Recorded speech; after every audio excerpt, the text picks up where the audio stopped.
Sabri Bello ishte basketbollist shumë i njohur i Shqipërisë, por edhe një drejtues shumë vjeçar në Komitetin Olimpik Kombëtar Shqiptar. Dhe një mik i afërt në fushën e sportit dhe jashtë sportit me Bardhyl Hoxhën. Si e kujtoni Bardhyl Hoxhën se sot po e përcjellni në banesën e fundit?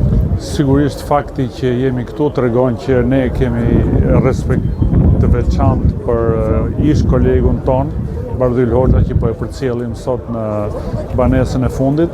Ka qenë një drejtues i aftë i gjimnastikës shqiptare dhe midis të tjerave ka qenë një shok shumë i mirë, gjithmonë i qeshur, gjithmonë punonte me të gjitha forcat e tij për zhvillimin e gjimnastikës, të cilën padyshim në kohën e tij arriti rezultate shumë të mira.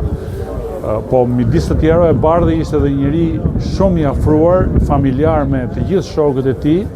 Madje unë mund të kujtoj që gjatë karrierës së tij që ka punuar, ai na ka ftuar dhe në dasmën e djalit të tij, jemi gëzuar dhe kemi mjaft kujtime të mira gjatë kohës që kemi punuar me te. Bardhi meriton një respekt të veçantë dhe brezat e ri duhet ta kenë si një rol model të një drejtuesi të suksesshëm. I qoftë dhe u i lehtë.